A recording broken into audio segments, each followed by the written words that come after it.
Live, we're talking about what you're talking about. Get real. No. Y'all, this just is stop. a sham. It's finally here. Drum roll. Welcome to DBL. Happy Thursday, everybody. How we feeling? Good. I feel like I'm low. Trying to be TV appropriate here. Yeah. Are you all right? Are we? Okay, then I get a close up. Are you An good? issue. Let's go. Do you need me to help you? You're Hey, listen, how about this? I'm going to get into the stories, and you guys get situated. Yes. Okay. So just do what we do usually. Okay. Don't listen to me. All right, so today we're following up on a few stories we've been talking about recently. They really are getting it together, to be honest. Up first, Candace Cameron Bure is responding to all the backlash that she has gotten from the interview where she said her new partnership with Great American Family Channel would, quote, keep traditional marriage at the core. So several stars interpreted that as anti-gay, some calling the comments bigoted. Now Candace is responding saying, quote, it absolutely breaks my heart that anyone would ever think I intentionally would want to offend and hurt anyone. It saddens me that the media is often seeking to divide us, even around subjects as comforting and merry as Christmas movies. Don't bring Christmas into this. Don't ruin Christmas for us. Please. Let's focus on the point where she's talking about just the media kind of putting the wedge in between everything rather than her comments. I kind of want to focus on that aspect of it because I know you guys talked about it yesterday. Yeah, I had a very strong opinion about it. That was the first thing I thought about this morning. Yeah, because you can have both things be true. She's certainly entitled to her opinion, and people are entitled to their opinions. And I don't think it's ever necessary to name call, but you can certainly feel strongly in opposition. I had a few people reach out to me and say, you know, I don't agree with what you said, and I feel like when it comes to Christianity, I should be able to feel the same way. And I agree, you should be able to feel the same way. And I can feel that being exclusionary when it comes to certain demographics of any capacity is bigoted. I can feel that way. And I'm certainly not going to tiptoe around anything that contributes to the oppression of those that I love, those that I respect, and those that I care about. And a lot of those people identify as Christian, and they also identify as LGBTQIA+. So yeah, I'm going to stand very firmly in what I said. I said what I said, and I continue to agree with that. How about the point, and not pushing back in any way, but you always say, I'd rather know who you are. Right. You always say that, right? Exactly. Do you, in this case, kind of be like, listen, at least you're telling me who you are? Right, because then it kind of goes into the territory of when do you pick and choose when someone should be excluded or not? When do you pick and choose when someone's civil liberties or religious liberties should be protected and included or not? And I think that this is a choice. It's a picking and a choosing. And I think that what my point was, the last domain that seemingly is acceptable in mainstream anything is religion, because you can just say, well, this is what the Bible says, or this is what my God says, or Jesus says, or whatever. But the truth is, we're all interpreting what those words in the blueprint that is called the Bible truly means. So I think a lot of it is reflective of our own personal choices and our own personal beliefs. I think what makes it strange to me, Tori, is that, you know, marijuana legalization and gay marriage are two of the most immensely popular, uniformly popular platforms that we have in this country. They, you know, and freedom to choose in terms of abortion. So, you know, it seems like, you know, Erica, you came from the heart. I usually look at it from a financial standpoint. We saw this a lot with, you know, companies that said, you know, we don't make bras that are not tan or vanilla or taupe. Vanilla. And, you know, whatever that. For white women. My color. Yes, you know, yeah. And so, you know, that is a private company that is free to choose what color the bras that roll off their factory lines are. And we accept that. And I look at that the same way with this company. I'm saying you're free to choose to put on what your television, whatever programming you'd like. But also don't forget that as soon as they made that choice about bras, here comes Fenty, here comes Third Love. And honestly, things like this can often generate more interest in a new company that's offering more variety. So, you know, I obviously I'm not pro whatever agenda that is. But I do think that they always say a rose can grow from concrete. I do think that this negative situation can sprout new lanes for new people. I agree with completely. I'd like to see what Hallmark responds with to this, because I know they American Family Channel. No, Hallmark is the other one that is showing LGBT. Oh, and so I'm I just gotcha. interested to Okay. see what he's saying is like the other lane. Jonathan Bennett is doing that and doing a lot of gay Christmas movies as well. I just like to speak about what you said, the response. It was, to me, really dreadful, only because this is Candace Cameron Bure. To the members of the media responsible for fanning the flames of conflict and hate, I have a message: I love you anyway. We didn't fan anything. We responded to something that you said that to many of us felt discriminatory. So that wasn't great. And then the CEO, Bill Abbott, said it's certainly the year 2022 and we're aware of the trends. There's no whiteboard that says yes, this, or no, this. It's not a trend. So I guess the response to me was, We'll leave it there. Yep. All right. Next up, we've been talking a lot about Brendan Fraser's big comeback and all the buzz surrounding his new film, The Whale, which hits theaters December 9th. Some are saying Brendan is a big contender this award season, but in a new interview with GQ, Brendan says that he will not be attending the Golden Globes, even if he's nominated. Brendan said, "I have more history with the Hollywood Foreign Association than I have respect for. No, I will not participate. My mother didn't raise a hypocrite." So in case you don't know, Brendan's history with the Hollywood Foreign Press includes allegations that a former president of the association groped him at a luncheon back in 2003, and the president denied those allegations. So my question is, would you go, if you were Brendan Fraser, is that hypocritical to go, or is that kind of like your moment to shine because you did something great 20 years later after this horrific incident? Well, I think if you don't stand for something, you fall for anything. And if you have ever been victimized in any way, the last thing you want to do is sit at the seat of your oppressor. Especially because he wasn't believed and he was ridiculed. And I believe he spoke out to indicate that a big part of his mental health issues came from this episode and how he was treated therefore after. So to me, it says, okay, that's great that I'm being recognized for what I've done, but it doesn't take away from how I was completely ridiculed and essentially like shamed out of Hollywood. Mm-hmm. So I don't blame him. So I do want to, because when I read the story, I was like, man, I want him to go get, especially if he wins an Oscar. But I think now I'm looking at it. This is Golden Globes. It's specifically the Golden Globes. It's just this one if he thing. is up for an Oscar, I'm sure he will go to that. Right. I kind of got confused with that earlier, but yeah. Yeah, it's just one thing. Yes. Yeah. It's a tough place that we find ourselves in. I feel like we're, you guys ever have like a closet in your house that's full of just stuff you should have, organized, and so you reach in and get something and you close it before everything comes. I feel like that's what Hollywood is doing with a lot of these celebrities that are now, in their 40s and 50s. And the stories are starting to trickle out about the abuse. We saw them as young people. Amanda Bynes having a face tattoo, Britney shaving her head, Corey Haim and all these guys that air quotes lost their mind. Aaron Carter just passed away. Jeanette McCurdy writing a book saying, "I'm glad my mom is dead." Them no-showing the Nick Awards where that famous producer was just ceremoniously drummed out of the business. I don't think that we, or especially Hollywood, wants to open that door that Brendan Fraser has cracked. I think we all know that there's a lot of tales of abuse in there, Tori, and I feel like that's why these stories are kind of pushed aside, because if we really knew the extent to what happened to these kids, why all these super talented kids that were so driven that they rose to the height of Nickelodeon when Nickelodeon was everything, they all just vanished. All these kids, gone. And no one wants to ask any questions about it. They're just all crazy. All these kids are just crazy. That's so weird. I was sending you guys text messages about something during the pandemic. And that just recently came to, and that was just me as a casual observer, like, what is on my television screen right now? Yeah. And that's me that wasn't even looking for it. Imagine if we start looking for it. Right. Yeah. I think there's something to be said for... Maybe they were all crazy. That's probably what it is. There's something definitely to be said for what you said. There's something to be said for fame and getting all that and then not being needed anymore, right? Yeah. There's a lot to that, too. So it kind of goes both ways. All right, coming up on DBL, our interview with Joe Mantegna. He's talking all about his role on Criminal Minds Evolution.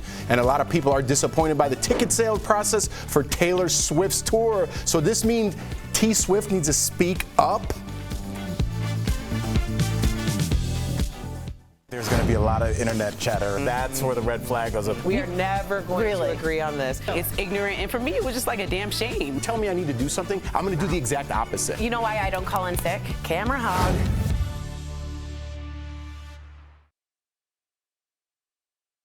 Hey guys, Jay Leno we didn't get to. Well, before we get to Jay, yeah. I want to hear what you have to say about that. I think it's part of his healing process. So in therapy, which I'm in, and he probably was in as well for what happened to him, it probably makes very little sense to be triggered and go back to that, and it might be a cathartic move on his part. So whether or not it's like yay or nay, for him, Brendan Fraser, it protects him, and that's all I care about. Right. So I don't care about anyone else other than the fact that he doesn't want to go back and get triggered by those same people, by the same area. Totally okay with me. It kind of makes you think about how many great artists that we've lost out on the body of their work. Yeah. Because of, it seems like certain improprieties that may or may not have taken place. But it does seem like more of a theme rather than a trend. There's something to be said for young people being left alone in the care of strange adults. Yeah, I agree. I don't. And you always said you'll never let your kid be with an adult. Not for any reason. Not for any reason. And I wish it wasn't like that. No, I know. But we keep hearing these stories.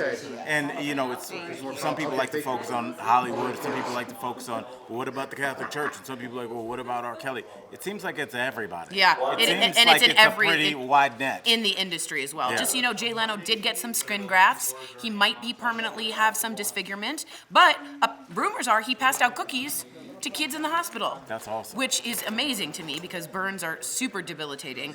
He said he's doing well. He will be coming out later, but again, skin grafts were involved. He did go through surgery, and it was gasoline that sparks flew and caught. It didn't hit his eye. It hit the left side completely of his face and his complete hand. So we know his hand and his face. And for someone in the image industry, I was going to say, that's the main thing. That's like hard. You're not looking like yourself. It's not a vanity thing. It's like, just who is how you made your money. You've gotten to know. Yeah. Totally. Remember Carrie Underwood?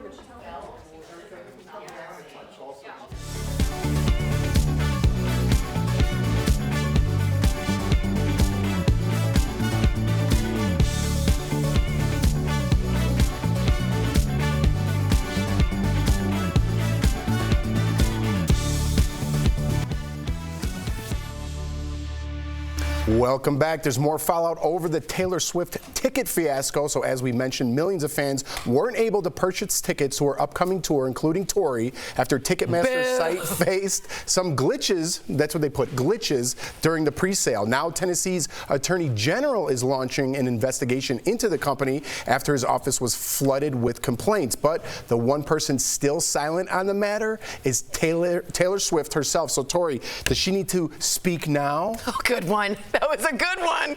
I'm assuming that's who was it? Karen? Nice job, buddy. Fellow So if people didn't get that joke, that's the name of her new album. Name of the album. I was one that did not, and Karen made sure of that before we started. Not new album, but appreciate. It's her old album. New album is Midnights, and that's how long I stayed up for to get the tickets. Okay, let's get to it. Listen, the genre and feeling around Taylor is that she talks directly to the fans. She sends us her diaries, she gives us Easter eggs, she talks to us on Twitter in a way that is not like other famous, like Mariah Carey. There's no diva to her. There's a sense you? of It's Christmas season. I know, the Queen of Christmas.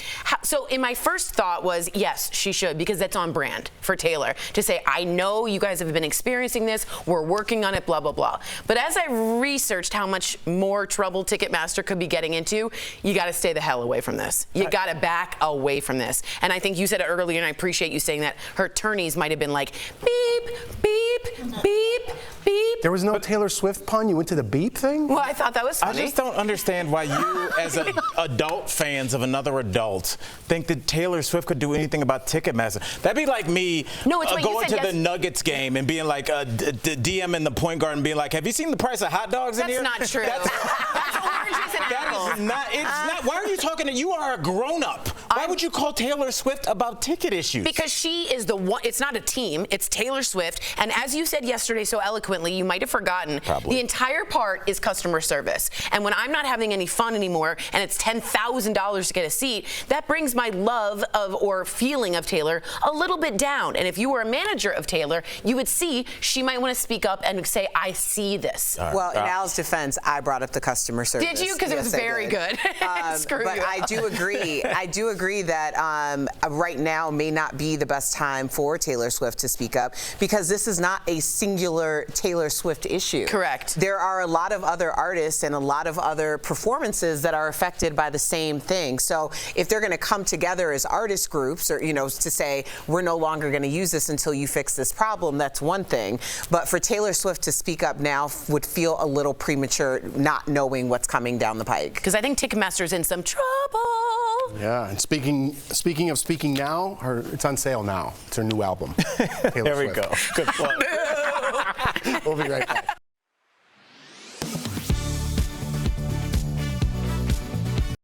Turkey is a staple on the dinner table for most people on Thanksgiving, but some people on social media are complaining about pricey poultry. Senators Ted Cruz and Marsha Blackburn tweeted to their combined nearly 4 million followers that turkey prices are up 17% this year. So let's verify. Are turkey prices up 17% this year? Our sources are the Bureau of Labor Statistics, the U.S. Department of Agriculture, and the American Farm Bureau. The BLS tracks prices of everyday items to measure changes in the economy. In October, the BLS found the cost of foods considered other poultry, such as turkey, Cornish game hen, and goose, increased 17% over last year. However, that doesn't mean that's what it'll cost you to buy a turkey for Thanksgiving, because retailers tend to heavily discount turkeys for the holidays. The USDA tracks the price of turkey on a more granular level by surveying supermarkets nationwide every week.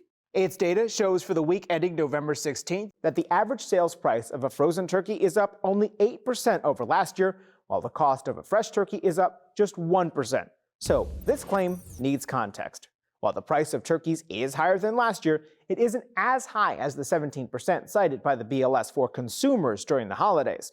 The Farm Bureau says inflation isn't the only reason poultry prices are higher. More than 40 million birds, including 6 million turkeys, were killed by avian flu this year.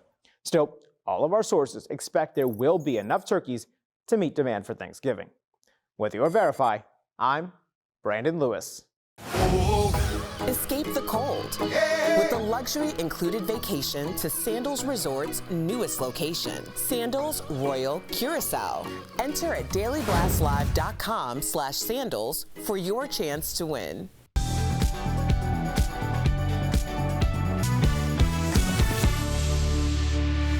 Welcome back. You know him as the most seasoned profiler in the FBI. Now Joe Mantegna is back playing David Rossi in Criminal Minds Evolution. And earlier we spoke with him all about his role in the new show. Take a look. You guys, Joe Mantegna. Yeah. Welcome back to DBL. Hi there, Joe. How are you? Can I call you Joe? Please do. Thank you. You have been playing one of my favorite characters, Fat Tony, on The Simpsons for over 30 years. You said he's based on your late Uncle Willie. Did you ever watch any episodes with your uncle? What did he think of Fat Tony? Oh, he liked Fat Tony very much. In fact, when I brought him to the recording, one maybe year 15, I brought him to the studio with me, and I said, I want you to meet somebody. And of course, he said, hi everybody, how you doing? And it was like instantly, whoa, that's him. Ground zero for Fat Tony. So, yeah, I think he was somewhat flattered that I immortalized him forever. It's a great character. I love that. You got to pay homage to the ancestors. That's right. So you live in LA now, but you're a Chicago kid just like me. So what is the one thing that you miss most about living in Chicago? Wow. Well, it used to be the Italian beef sandwiches and the deep dish pizza. Then my wife opened a restaurant here called Taste Chicago in Burbank, California for 16 years. So I was able to get my share of that up until, then we finally closed the restaurant ultimately. But, outside of that, I mean, I'll always be a Chicagoan. I mean, when I open my mouth, nobody mistakes me as being from anywhere else. Yeah. But it's my heart's in Chicago, but I love being out in California. I feel pretty blessed just to be anywhere. You know what I mean? I've had a pretty good life. I would say so. And speaking of your heart, you met your wife, Arlene, in high school, and you guys have been together for 50 years. I'm going to repeat that. Mazel tov. 50 years. So you have to tell, I'm a recently single man, so you have to tell me, like, how'd you lay the game down? How'd you woo her? I don't know. If it ain't broke, don't fix it. You know what I mean? So far, so good. But we have a lot in common, if nothing else. You figure over 50 years of that relationship, and so it's just been great. Really, the truth is, I'm Desi to her Lucy. I'm just really. Oh man. She stirs the drink. I'm just here for the ride. Maybe the face in the public, but she really runs the show. I love that. That's how you stay together for 50 years. Congratulations. How inspiring. That's beautiful. So you are reprising your character, David Rossi, in Criminal Minds Evolution. Tell us about the title. How is this an evolution of Criminal Minds? Well, it really is an evolution because, as you may well know, network television is wonderful. It's been very, very good to me. I was on Criminal Minds on CBS for 13 years, but going on to streaming now, it's kind of expanded the parameters. In other words, we're able to tell stories in a way that's even the intensity level. It really is an evolution. I mean, even some of the language has been, for many years I've been going to Europe, and in Europe you turn on the TV and you go, even 30 years ago, you go, wow, they're able to say that, they're able to show that. Yes. And I always used to think that, what is it about, and I understand you have to have certain kind of limits and parameters and things, but now I think we're able to tell these stories really with the blinders off and not doing it just for shock value or anything, because our show had a certain shock value to it anyway, just because of the subject matter. But I think we're able to really get into it and really tell these stories in somewhat of even a serialized manner that we're doing over these 10 episodes we're doing initially here. And it really is an evolution. I think we've upped the game, and I think the quality of the show we all feel it's just we've taken it to a new level. Joe, thank you so much. We can't wait to see this story continue. DBL Nation, catch Criminal Minds Evolution only on Paramount Plus, premiering November 24th. Joe Montaigne. Always a pleasure. Thanks again. So great seeing you. Thanks, We'll brother. be right back. Thank you. Bye, Fat Tony. Congrats on 50 years. Bye-bye.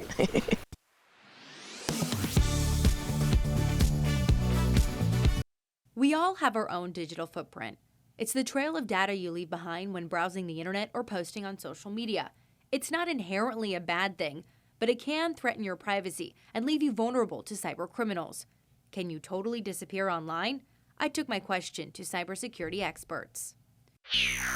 Aaron Weaver with Hack.com helps people recover their information after a cyber attack, and Dr. Mark Heckman is a cybersecurity professor at the University of San Diego. I don't think it's possible to completely disappear. I mean, that would have to be your full-time job. It's extremely difficult. It would be a full-time job. Okay, so they both agree on that. They also recognize it's unrealistic because of how integrated the internet has become in our day-to-day life. So we have to come up with trade-offs, some balance between convenience and privacy. They both have tips on how to reduce your digital footprint and prevent companies from tracking and saving your data. One thing you can do when you're browsing on the internet is use incognito mode or stealth mode. With one easy click, this mode stops your web browser from saving data about you. It will disable your search history and delete login and autofill information. For further protection, they recommend purchasing a VPN, known as a virtual private network. This encrypts your data while hiding your location and IP address. There's a lot of data collection sites. You never really know how much data they have on you, from your email to your phone number to your birth certificate. Known relatives, all the addresses you've ever lived, jobs you've had. Thousands of companies are collecting, aggregating, and trading your personal information without you knowing. You can request each data broker site to take down your information, which is a lot of work. Experts suggest paying for a service like Delete Me or Incogni. Another option is asking Google to remove you from search engines through filling out this form. Most websites these days come with a pop-up window asking about cookies. Should you accept or reject? If you allow the cookies, you've just said, I'm consenting to be tracked. You can track me no matter which website I go to. From now on, you'll know where I'm going, and you'll keep that in a database someplace, and you'll have a picture of who I am and what my interests are. If you're sharing private data like your social security number or banking information, you should reject the use of cookies.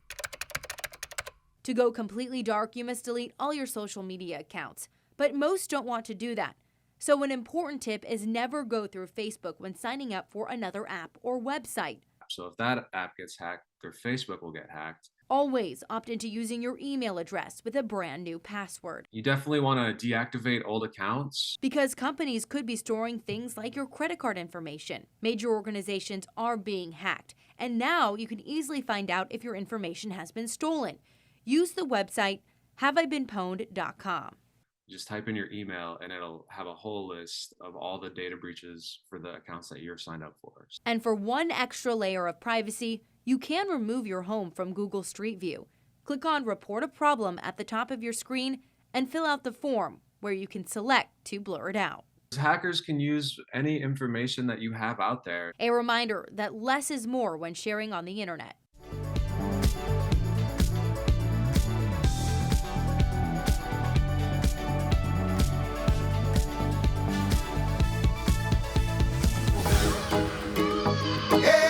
Today's Sandals word of the day is snorkel.